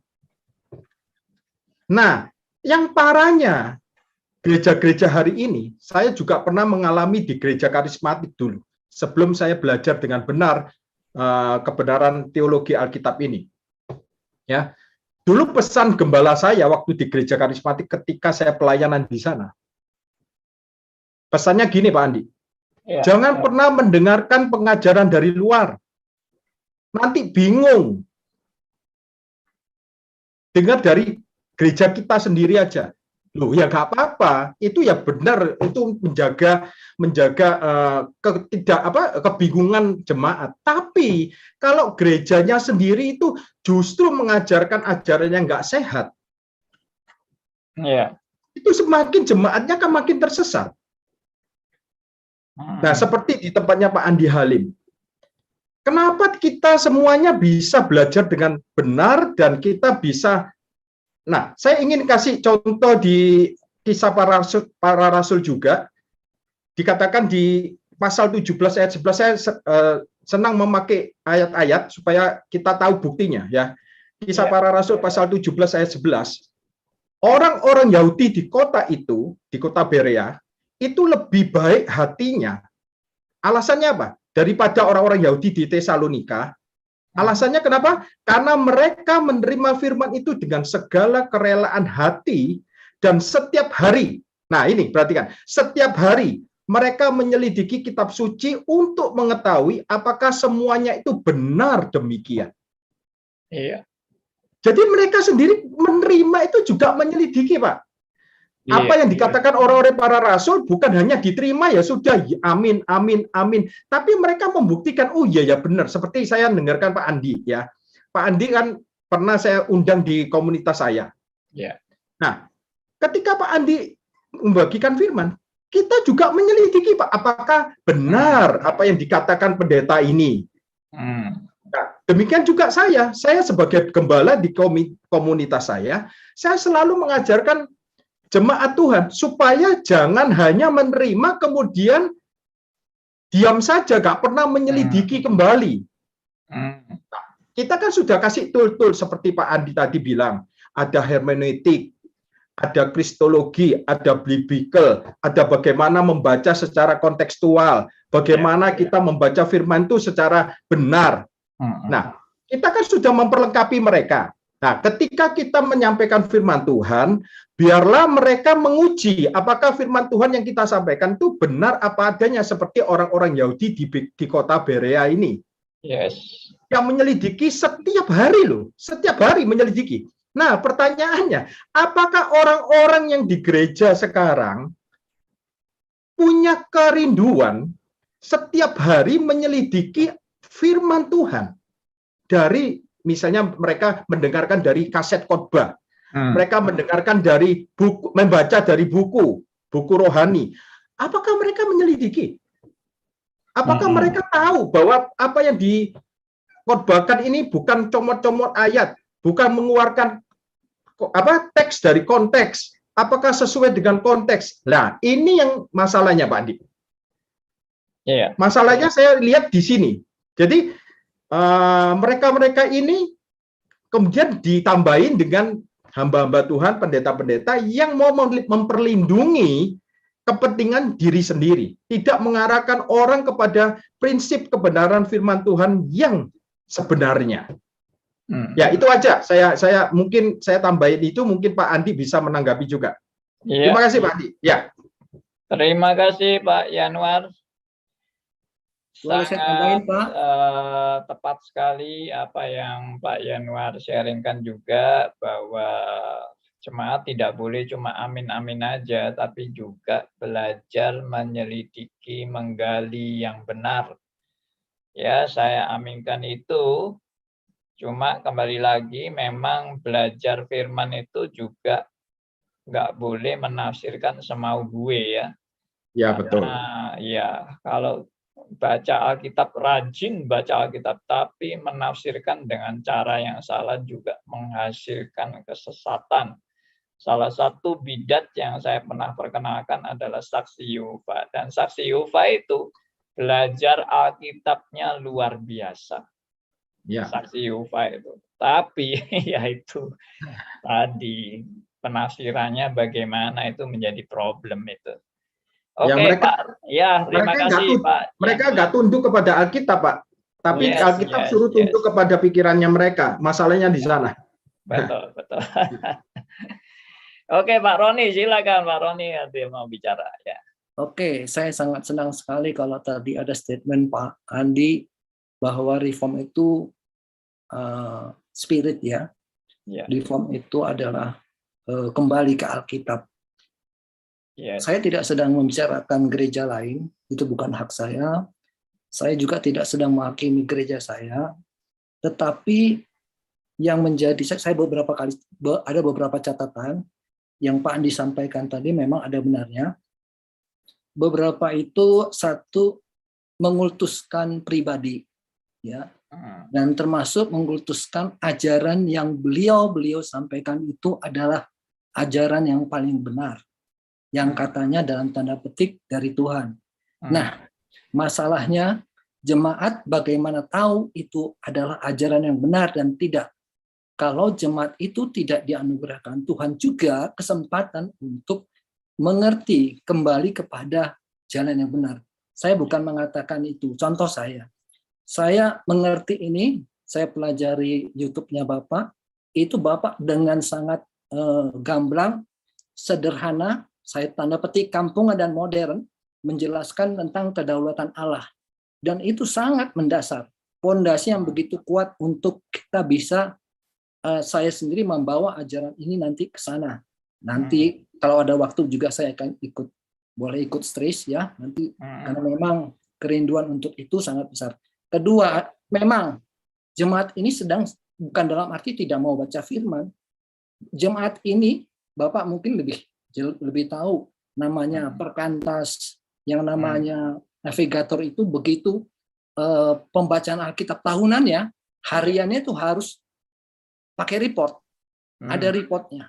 Nah, itu semua jemaat baca, tetapi yang dibaca pasti akan menjurus kepada apa yang pemimpin gereja pikirkan, yang sudah dapat visi, yang kita tahu kebenarannya ya nggak ngerti lah. Nah, seperti itu yang saya dapat, dan mungkin ini bisa saya simpulkan seperti yang di Roma 10 itu Pak ya. Jadi mendirikan kebenarannya. Itu aja mungkin komen saya Pak. Oke. Terima kasih Pak Roni. Kita sungguh bersyukur melihat teman-teman yang boleh disadarkan oleh Tuhan ya. Jadi memang poin utamanya itu Roh Kudus yang membuka pikiran hati kita. Amin. Kalau tanpa Roh Kudus mencelikan mata rohani kita, mau belajar bagaimanapun ya tetap buta. Ya tetap nggak ngerti-ngerti, bahkan tambah keras kepala.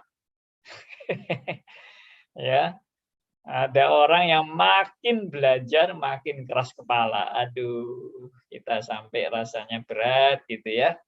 Tapi ya puji Tuhan. Nah, ya jadi di balik semua itu Roh Kudus bekerja, membuka, memberi kita pencerahan, mencelikan mata rohani kita. memberi kita pengertian-pengertian hikmat yang dari Tuhan melalui Alkitab. Ya, tetap pokoknya Alkitab itu jadi standar kebenaran. Sudah tidak boleh lari kemana-mana. Ya, memang justru tuntunan Roh Kudus itu membawa kita kembali kepada Alkitab. Ya, bohong kalau orang bilang saya dapat dari Roh Kudus, saya dapat dari Roh Kudus, tapi ajarannya makin lama makin jauh dari Alkitab. Itu bukan Roh Kudus, ya toh. Ya, Roh Kudus mungkin. Oke, ini sudah jam 9 lebih, tapi karena ini terakhir ya, sesi terakhir, saya perpanjang saja. Kalau ada teman-teman yang masih mau bertanya atau enggak jelas, ya ini biarlah sesi terakhir ini sudah menjadi penutup yang baik ya, yang clear, dan tidak ada yang salah mengerti atau tidak ada yang pemahaman-pemahaman yang misunderstanding dari apa yang kita sudah paparkan. Oke, silakan kalau masih ada ya. Tapi kalau sudah tidak ada ya kita selesai sampai di sini. Saya rencana untuk Senin yang akan datang kita dalam obrolan santai akan membahas topik yang baru, yaitu signifikansi kesembuhan ilahi bagi orang-orang yang percaya. Ya, saya merasa perlu memaparkan ini, meskipun saya juga sudah pernah memaparkan, tapi saya mau memaparkan yang lebih terperinci lagi untuk menjawab ya masih banyak orang-orang Kristen yang ya pengertian dia tentang kesembuhan ilahi masih enggak benar-benar enggak ngeh gitu ya, atau belum betul-betul melihat kebenaran yang mendasar dari kesembuhan ilahi itu apa sih, bagaimana seharusnya orang Kristen memandang mujizat kesembuhan ilahi itu. Oke. Ya, kalau sudah tidak ada, kita tutup saja dalam doa, kita bersyukur pada Tuhan. Ada Pak Sony? Ya. Oke. Pertanyaan saya pertama, Pak. Malam, Pak Andi.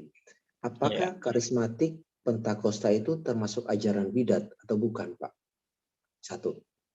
Nah, yang kedua, kalau menurut analisa Pak Andi, kenapa banyak hamba Tuhan dari karismatik itu menganggap mereka mendapat mendengar suara Tuhan? Apakah itu memang diajarkan dalam sekolah teologi mereka? Apa kira-kira yang mendasari mereka melakukan itu, Pak? Yang ketiga, kenapa menurut analisa Pak Andi, kenapa jemaat gampang ya terikut pada ajaran-ajaran yang demikian, Pak? Kira-kira apa penyebabnya, Pak ya?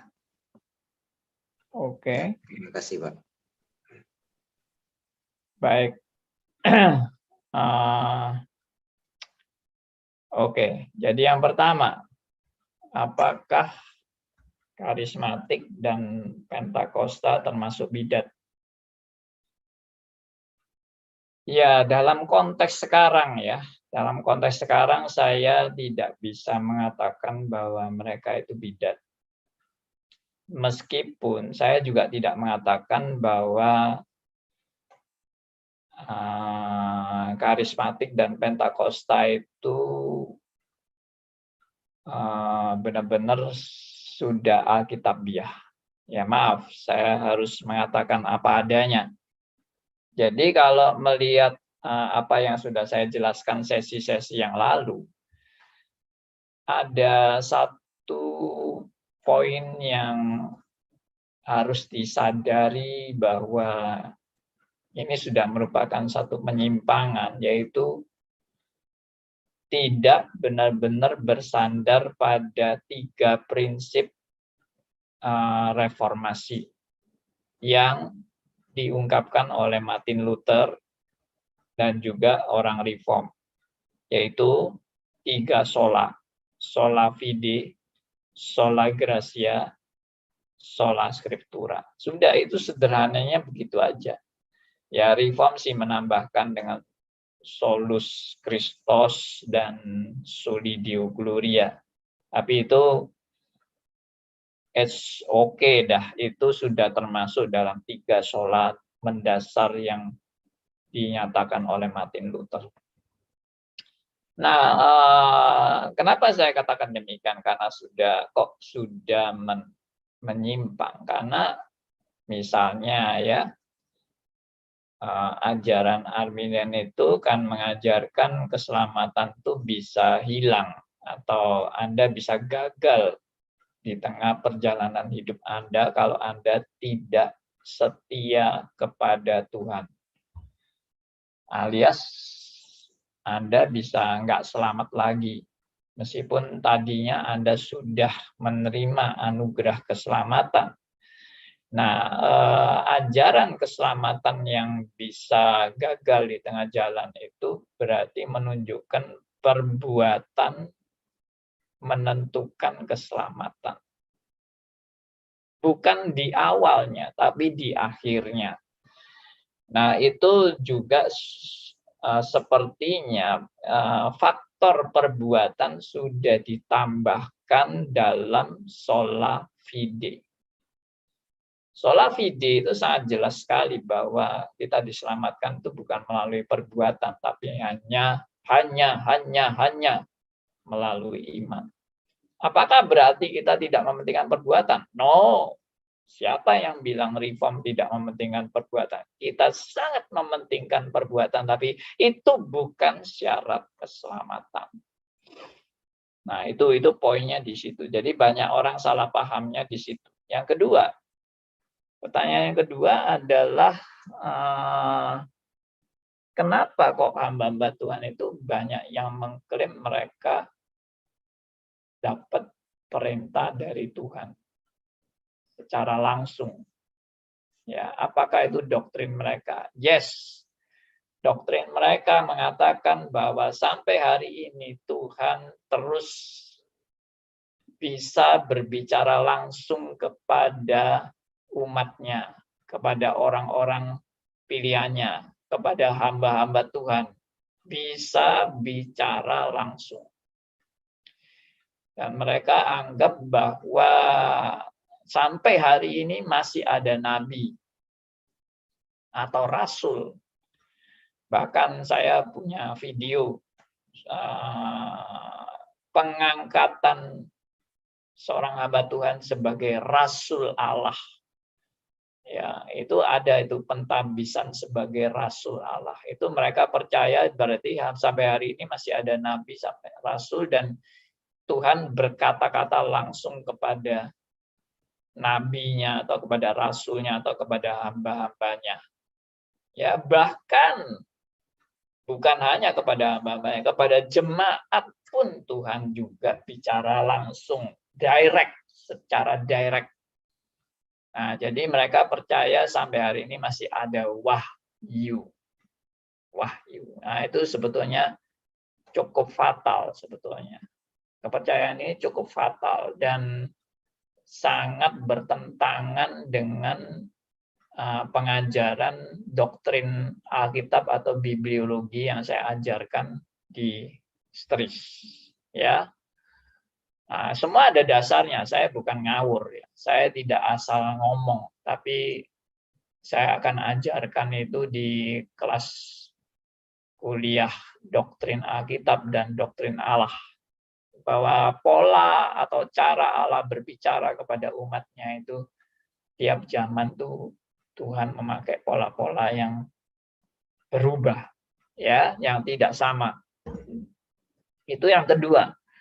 Nah, ini kita tentunya nggak sempat ya mau bicara lengkap tentang alasan kenapa Tuhan tidak bicara sekarang. Itu pelajaran 1 semester itu. Yang ketiga, kenapa jemaat kok mudah percaya dan mudah mengikuti? Nah, itu sudah saya bahas tadi. Jadi saya juga mengatakan bahwa otoritas atau wibawa hamba Tuhan itu sangat kuat sekali dalam budaya kita ya, budaya timur khususnya. Kalau budaya Barat itu mungkin nggak terlalu ya, meskipun ada juga sih, tapi nggak terlalu karena budaya Barat lebih menekankan kebebasan dan bahkan mereka bahkan berani kurang ajar sama hamba Tuhan.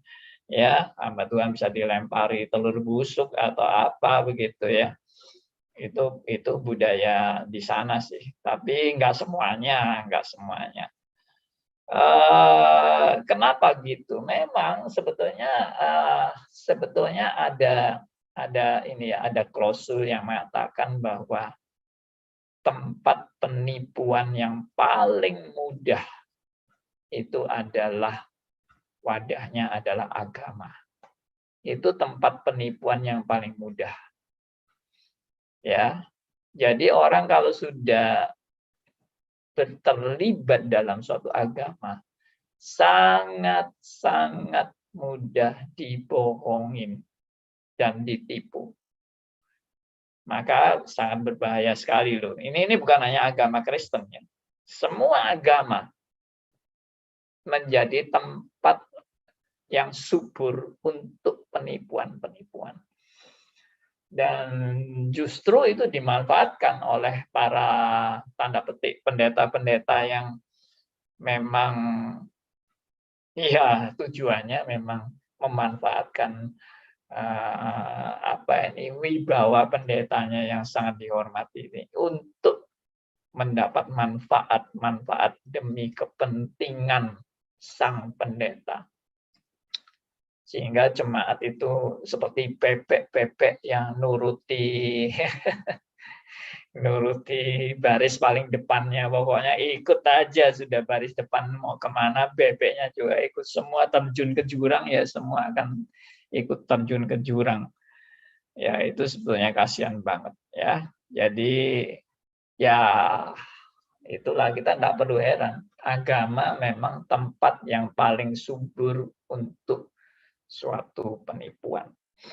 Nah, karena itu maka pelajaran ini adalah pelajaran yang berguna bagi kita semua yang ikut pelajaran di sini ya, entah hari ini ataupun nanti berikutnya di YouTube, bahwa kita jangan mudah ikut-ikutan, jangan mudah ditipu dengan wibawa-wibawa palsu dari hamba-hamba Tuhan yang tidak setia pada Alkitab. Jadi meskipun dia mengaku dia adalah hamba Tuhan, tapi kalau dia tidak, indikatornya adalah apakah dia benar-benar setia pada Alkitab. Tentunya Alkitab yang benar-benar Alkitab ya, bukan Alkitab yang menurut versi ajaran sesat, tidak. Alkitab yang benar-benar Alkitab. Nah, mengerti Alkitab yang benar-benar Alkitab itu juga harus belajar sungguh-sungguh. Dan kembali lagi semua juga karena anugerah Tuhan. Kalau kita tidak betul-betul kembali kepada anugerah Tuhan, ya kita akan sangat mudah diombang-ambingkan oleh ajaran-ajaran palsu. Nah, itu yang semua sudah diungkapkan oleh Rasul Paulus juga. Jangan sampai kita terombang-ambing oleh ajaran-ajaran palsu yang sekarang berkembang di mana-mana. Mengerikan sebetulnya. Tetapi ada satu penghiburan, tetap penghiburan bagi saudara dan saya, yaitu apa? Tuhan tetap menyertai gerejanya. Gerejanya tanda petik, yaitu gereja yang tidak kelihatan. Tuhan menyertai orang-orang pilihannya. Tuhan memelihara domba-dombanya. Tuhan tidak akan membiarkan domba-dombanya untuk diterkam oleh serigala-serigala buas. Ya, tetap ada tangan Tuhan yang Maha Kuasa yang memelihara saudara dan saya, memelihara orang-orang pilihannya, dan dihindarkan dari menjadi korban bagi serigala-serigala buas itu.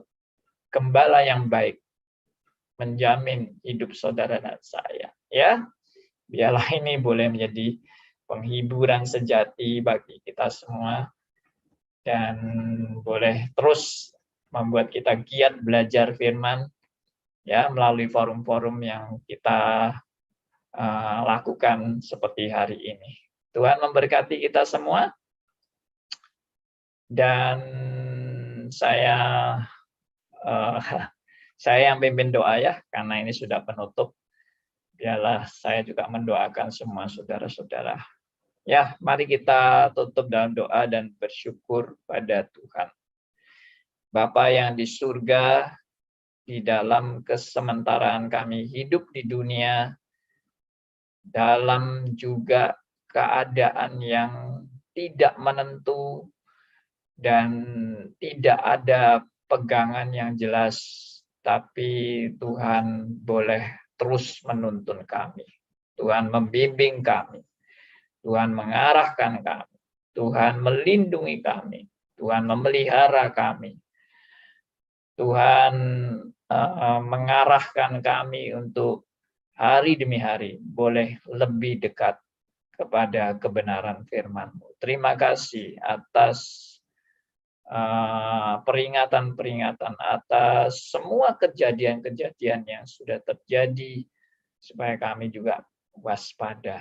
Kami juga boleh belajar bersandar penuh kepada pimpinan Tuhan, pada pimpinan Roh Kudus yang membawa kami untuk kembali kepada Alkitab.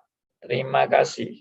Biarlah melalui pelajaran-pelajaran dalam forum Q&A dan forum obrolan santai pada hari Senin dengan jam yang sama, Tuhan boleh pakai semua ini menjadi berkat bagi kami semua untuk betul-betul rindu kembali kepada Alkitab sesuai dengan pengajaran firman Tuhan sendiri.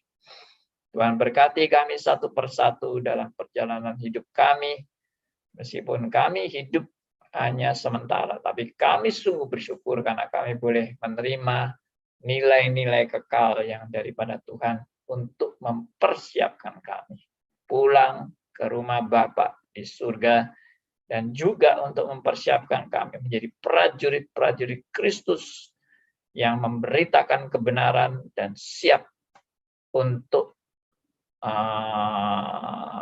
menghadapi segala risiko yang harus dihadapi dalam